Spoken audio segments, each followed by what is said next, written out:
Dios les bendiga. Quiero compartir con ustedes una historia que se encuentra en el Evangelio según San Juan, capítulo 9. Se cuenta en este capítulo la historia de un hombre ciego de nacimiento.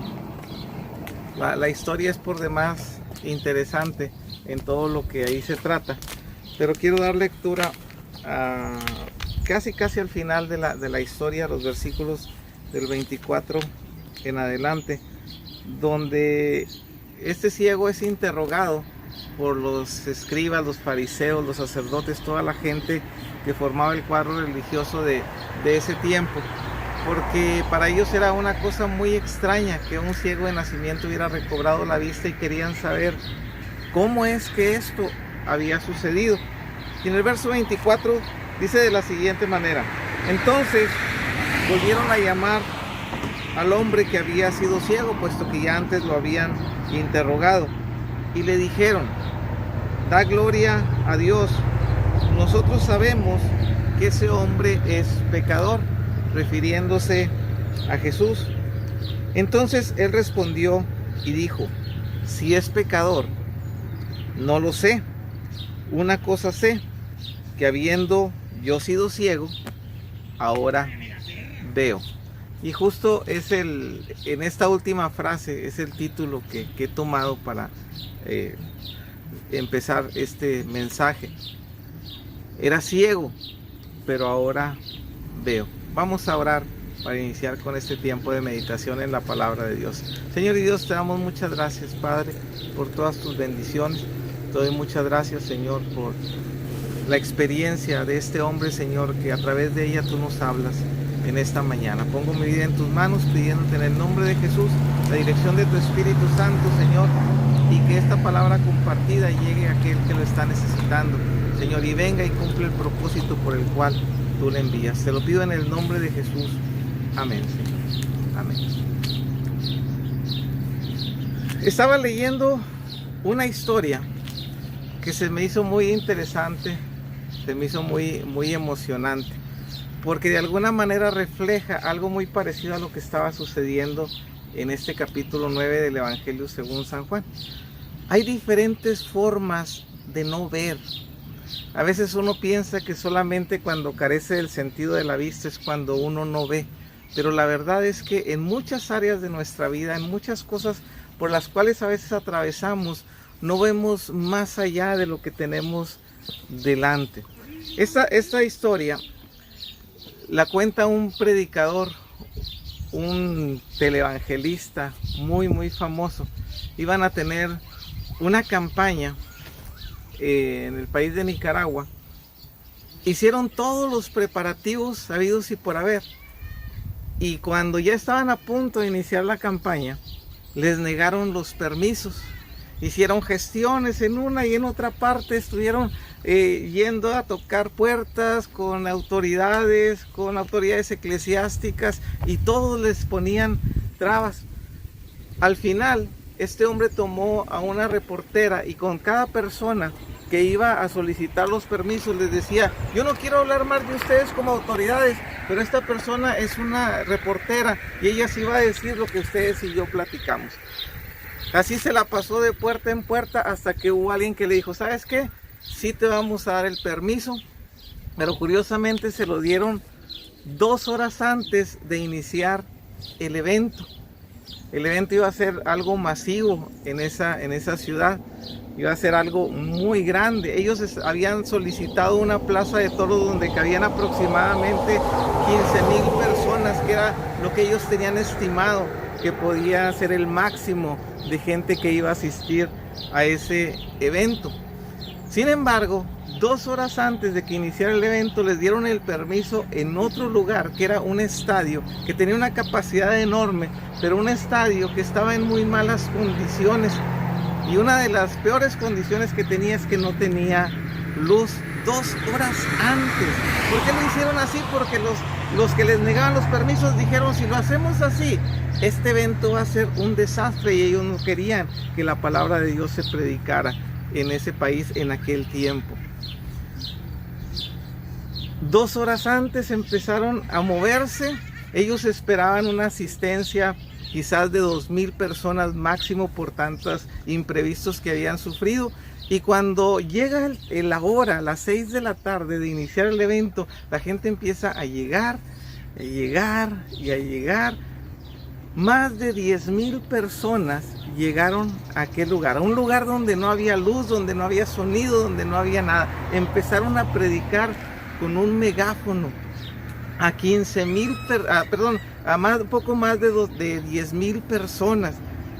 Y ellos decían, ¿qué más podemos hacer? Bueno, hubo unas personas que salieron ahí de entre la multitud, que se subieron, dice, a los postes de alta tensión y bajaron luz para que en medio del evento ya iniciado hubiera luz, lo que ocasionó que todos se emocionaran y que dijeran, Dios está en medio de todo esto. Empezó la predicación, dice que mucha gente recibió a Cristo como su Señor y Salvador. Pero entre toda esa multitud sucedió algo interesante. El predicador hizo un llamado a recibir a Cristo. Y en medio de toda esa multitud que pasó, de miles de personas que pasaron al frente, iba una persona muy especial. Yo creo que ustedes ahí en su colonia o inclusive en su ciudad pueden darse cuenta que hay personas a las cuales todo mundo los conoce. Todo mundo los conoce. Yo vivo en la colonia Infonavit de Piedras Negras, Coahuila, y hay un ya señor, ya es grande de edad, que es muy amigo mío y se llama Avelino. Yo les digo, podemos no conocer a nadie de la colonia, pero Avelino en la colonia Infonavit, todos lo conocen, todo el mundo lo sabe quién es Avelino. Bueno, era una persona así, todo el mundo conocía a una mujer que pasó hasta el frente y era invidente, era ciega y era ciega de nacimiento. Todos conocían a esa mujer, al menos de esa ciudad. Y cuando esta mujer pasa al frente a recibir a Jesús como su Señor y Salvador, en ese momento recibe la vista. Ante todos los imprevistos que había habido, esa mujer recibió, aparte del milagro de la salvación, el milagro de su vista. ¿Saben qué provocó esto? Que al siguiente día no llegaron 10,000 personas, llegaron 20,000, y al siguiente día llegaron 30,000. Cerraron esa campaña con una asistencia, según el testimonio de este varón, con más de 60,000 personas congregadas en aquel estadio. ¿Para dónde voy con esto? Hay diferentes tipos de ceguera. Hay una mujer que era invidente y pasó y Dios hizo un milagro en su vida de una manera extraordinaria. Pero el que cuenta esta historia dice, nosotros solamente veíamos las circunstancias que estaban delante de nosotros. No veíamos el plan de Dios. Nosotros pensamos una campaña para 15,000 personas y Dios quería una de 60,000. Y la única manera es estar en otro lugar. Las autoridades estaban ciegas porque no querían que esa campaña se realizara, pero Dios los usó a ellos para que se realizara la campaña en el lugar que era apropiado para los planes de Dios. Y aquella mujer, que si era ciega físicamente, recobra la vista, pero más personas pudieron ver la gloria y los propósitos de Dios. Y justamente es algo muy parecido a lo que sucede en esta historia. Si ustedes leen toda la historia desde el versículo número 9 en adelante, se van a dar cuenta que los discípulos acompañan a Jesús y le dice, y encuentran allí en el camino a un ciego que seguramente era muy famoso. Muchos de los milagros que destacan aquí en la escritura suceden con gente que muchos conocían. Hablemos del general, de aquel hombre de la guardia que pide por su siervo. No era cualquier soldado, era un jefe. Dice, yo tengo hombres sujetos a mi autoridad y sé lo que significa decirle a este, ve y va, que él ven y viene. Él sabía lo que era autoridad. Encontramos a otro ciego también en el transcurso del ministerio de Jesús que llamaban Simeón. Todos esos hombres eran conocidos. Algunos por ahí les dicen que era tal personaje el leproso. Bueno, era porque así eran conocidos. Encontramos a un Mateo, al cual Jesús llamó porque era una figura pública, alguien que cobraba los impuestos. Encontramos a un hombre también que cobraba impuestos pequeñito, que se llamaba Zaqueo, y lo mencionan por nombre porque seguramente era alguien que muchos conocían. Bueno, este ciego que encontramos en esta historia dice que era ciego de nacimiento, y los discípulos le preguntan a Jesús: ¿quién pecó, este o los padres de este? Porque en la idea y en la mentalidad que ellos tenían, a veces tan distorsionada y tan fuera de la realidad de lo que Dios es, ellos pensaban que cualquier tipo de enfermedad era la consecuencia de un pecado. A lo que Jesús les dice: no pecó este ni los padres de este. Este hombre nació así, con un propósito divino. Y uno puede decir: ¿cómo es posible? ¿Y cuántos años se tardó para que se cumpliese ese propósito divino? Bueno, pues desde su nacimiento, Dios, que es omnisciente, todo lo sabe, Él sabía que ese hombre, ciego de nacimiento, en algún momento iba a tomar parte de la historia y del ministerio de Jesús, y se iba a realizar en él uno de los milagros más grandes que la Escritura registra.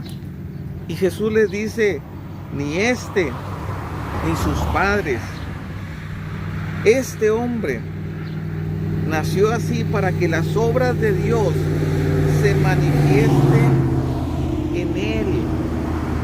Muchas de las cosas por las cuales usted y yo atravesamos a veces, y que a veces no entendemos, y que no encontramos solución, y que no encontramos respuesta, y que no hay medicamento que pueda sanar a veces nuestra enfermedad, suceden para que la gloria de Dios, para que el poder de Dios, para que los propósitos y los planes de Dios se manifiesten en nuestra vida.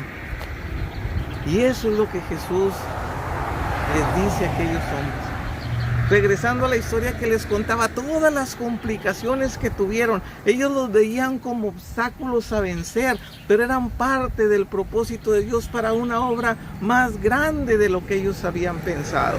Porque Dios siempre va más allá de lo que nosotros pudiésemos pensar o imaginar.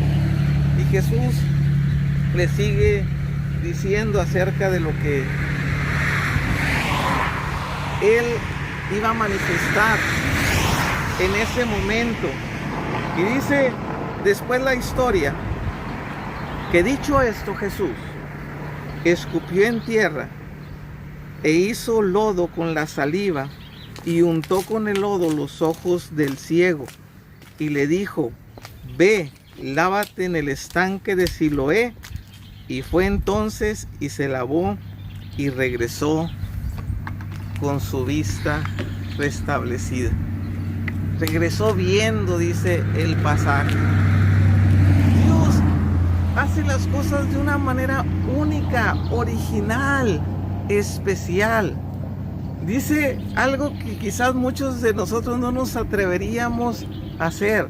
Dice que escupió en tierra, hizo lodo con sus dedos, los untó en los ojos de aquel hombre y le dijo: vete al estanque de Siloé.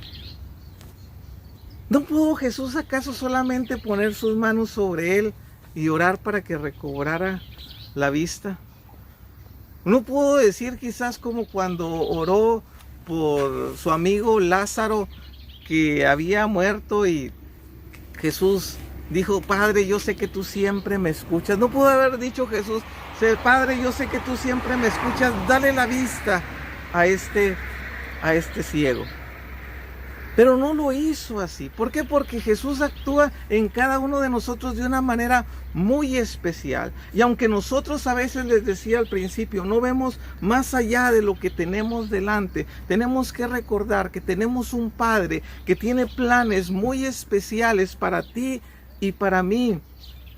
Y que lo que Él está esperando en nosotros es que dejemos que Él haga su obra en nuestra vida, estar atentos para escuchar su voz y obedecerle y dejarnos guiar. Y si Él nos dice, ve a la derecha, vayamos a la derecha. Y si Él nos dice, avanza, avanza. Y si Él te dice, detente, detente. En estos días pasados, en estas últimas semanas, he estado repasando todo lo que es el libro del Génesis.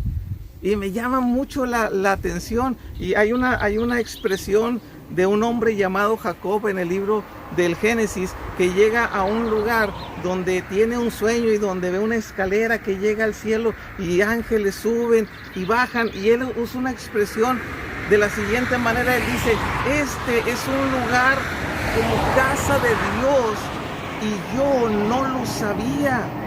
¿Cuántas veces habrá pasado por ahí y él no sabía que Dios estaba presente en ese lugar? Y hace pactos y compromisos con Dios y le dice, Señor, guíame, llévame con bien, tráeme con bendición. Y le suceden cosas a este hombre que si usted lo medita humanamente hablando, dice, verdaderamente Dios estaba con Jacob. Cuando su suegro lo engaña y lo vuelve a engañar y lo vuelve a engañar y lo amenaza y casi le quita a su familia, y Dios tiene que intervenir de una manera muy especial para cuidar y guardar la vida de él. Él no veía más allá de su vida porque su hermano lo quería matar, pero Dios sí tenía planes para él. Aquellos discípulos lo único que veían delante de ellos era un hombre que había pecado o que sus padres habían pecado. El ciego, por supuesto, él decía, no veo. Y lo más seguro, no sé qué tanto conocía de Jesús o había escuchado del ministerio de Jesús y de los milagros que Jesús ya estaba haciendo por toda aquella región, porque cuando le preguntan y seguimos la historia, el ciego dice, yo no sé quién me sanó. Lo único que sí sé es que me dijo, me untó lodo en los ojos y me dijo, ve y lávate en el estanque de Siloé. Y cuando yo lo hice, regresé ya con la vista.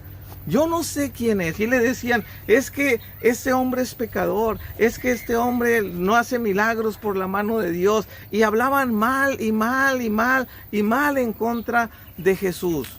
Sin embargo, él con una frase muy categórica les dice, no les rebate si Jesús era pecador o no era pecador. Dice, yo no lo sé, no lo conozco, pero lo que sí sé es que hace un momento yo estaba ciego y ahorita ya tengo la vista. ¿Quiénes eran los ciegos? Los discípulos estaban ciegos porque lo único que veían era un hombre pecador.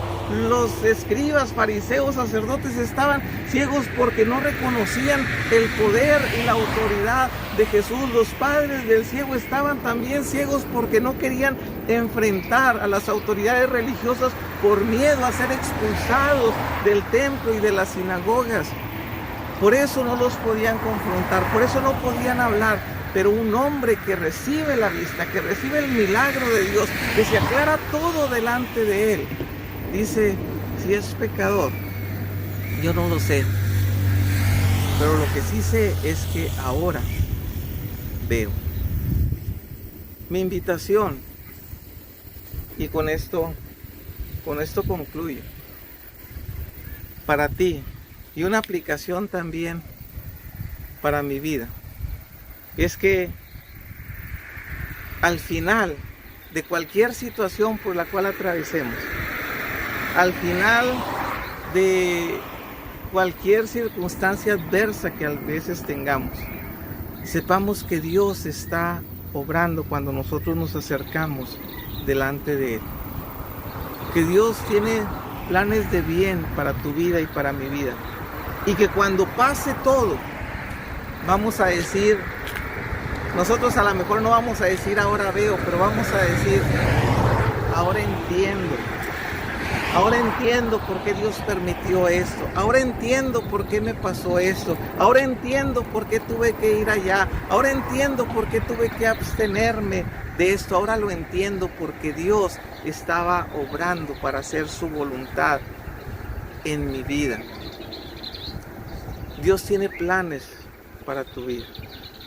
Quizás Si es la primera vez que escuchas un mensaje de la palabra de Dios, es porque Dios tenía un plan para tu vida, para que reconozcas a Jesucristo como tu Señor y Salvador, para que recibas a Jesús como tu Señor y Salvador, para que reconozcas que le necesitamos, que somos pecadores, que sin Él no podemos hacer nada, pero que Él tiene palabras de perdón, no de juicio. Ahorita no tiene palabras de juicio, ahorita tiene palabras de perdón para todo aquel que se arrepiente de sus pecados. Y tú puedes decirle al Señor Jesús: Señor, entra en mi corazón, perdona mis pecados, te recibo como mi Señor y Salvador. Y quizás, no te lo puedo hacer, pero quizás pueda sucederte como aquella mujer que entró a aquel estadio, quizás ayudada por otras personas, y que pudo salir con su vista y con Jesús en su corazón, gozosa por lo que había recibido en aquel lugar. También, si tú por alguna circunstancia te apartaste, si porque fallaste, si porque te sentiste rechazado, renegado, limitado, qué sé yo, porque no te gustó lo que viste a tu alrededor en la comunidad de iglesia en la cual te congregabas, te digo, vuélvete a Jesús. Ora a Él. Si te equivocaste tú, pídele perdón. Si pecaste, pídele perdón. Él es fiel y justo para perdonar nuestros pecados y limpiarnos de toda maldad. Si de alguna manera te lastimaron, perdona. Él nos da la capacidad y nos dice: de la misma manera que nosotros hemos sido perdonados, tenemos que perdonar a los demás. Y pídele a Dios que te diga dónde tú tienes que poner tu vida en servicio para Él, para su honra y para su gloria. Y para ti que sigues firme en el camino, que sigues firme en la iglesia donde Jesús te puso, pero que han venido situaciones quizás complicadas y difíciles y sobre las que tienes que decidir, déjate guiar por Dios. Déjate guiar por Dios, porque todos al final diremos: antes no veía, pero ahora veo claramente lo que Dios tenía para mí. Aquel ciego confrontó a las autoridades religiosas y les dijo: de este Jesús que hizo lodo en la tierra y me untó mis ojos, puedo decir que hizo un milagro en mi vida. Él quiere hacer un milagro en tu vida. El milagro más grande es el milagro de la salvación. Nosotros, siendo pecadores, Cristo murió por nosotros, pero también Él sigue haciendo milagros hoy. Él sigue sanando enfermedades, Él sigue siendo el proveedor, Él sigue quitando problemas, Él sigue reconciliando personas, Él sigue haciendo cosas maravillosas cuando nosotros le buscamos y le decimos: Señor, quiero ver lo que tú ves, ayúdame a entender tus planes y tus propósitos. Vamos a orar para terminar. Señor y Dios, te doy muchas gracias por tu palabra. En muchos aspectos de mi vida, Señor, tengo que reconocer y decir: antes era ciego, pero ahora veo. En muchas cosas por las cuales me has permitido atravesar, Señor, al final tengo que reconocer que muchas cosas no las vi como tú las veías, pero al final tú me mostraste tu bendición. Yo te pido en el nombre de Jesús, Señor, que Padre Santo, si en esta hora alguien necesita un milagro de tu parte, tú te manifiestes sobre su vida. Sea sanidad, Señor, sea porque está pasando por escasez, sea porque está pasando por problemas familiares, Señor, en el nombre de Jesús, manifiéstate en su vida. Y hazle ver, Señor, que tú tienes planes perfectos y que tú eres poderoso para darnos más de lo que nosotros pedimos o entendemos, Señor. Te lo pido en el nombre de Jesucristo, tu Hijo.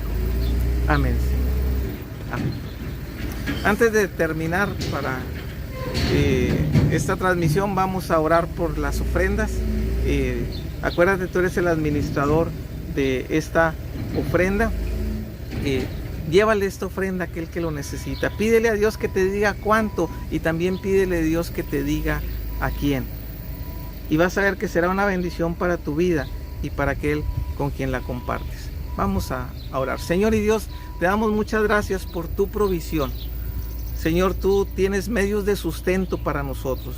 Puede ser para algunos en su oficina, en su taller, en su negocio, Señor, ahí en la maquiladora, Señor, dando clases. Yo no sé, Señor, pero tú pones delante de nosotros medios de provisión, Señor, y así suplimos todas nuestras necesidades, Padre. Pero también, Señor, de lo mucho que tú nos das, permítenos apartar, Señor, lo que tú pongas en nuestro corazón para llevarlo a aquel que está necesitado, aquel que, Señor, en tiempos difíciles pasa, Padre, por escasez. Ponemos esta ofrenda en tus manos, Señor, y que al momento de llevarla lo hagamos con alegría y lo hagamos bajo tu dirección, Señor. Te lo pido en el nombre de Jesucristo, tu Hijo. Amén, Señor. Acuérdate, nunca ha sido tan fácil compartir el Evangelio. Con un toque en tu celular, con un clic en tu computadora, podemos seguir compartiendo la palabra de Dios. La gente necesita escuchar la palabra de Dios. En nosotros está el compartirla. Vamos a hacerlo, y vamos a hacerlo con fe, vamos a hacerlo con gozo, con alegría. El servirle a Dios es lo mejor que nosotros podemos hacer. Y cuando tengas un poco de tiempo, vente a lugares como estos. Mira, aquí estamos en Nava, es un parque hermoso. Ahorita son las pasadas de las 10 de la mañana, todavía no hay mucha gente. Y es bueno a veces darnos un poco de espacio. Hoy no lo hicimos, pero si la próxima semana estamos aquí, queremos traernos unos tacos para comer al momento de compartir. Date un tiempo, hay lugares muy bonitos aquí en nuestra región donde podemos pasar un muy buen tiempo en familia. Acuérdate, en Facebook, Juan 14:2, en la casa de mi Padre, muchas moradas hay. YouTube también, Narciso Santos, Juan 14:2, ahí puedes seguir viendo los videos y compartirlos, que es parte de este propósito. Dios te bendiga, un fuerte abrazo y bendiciones.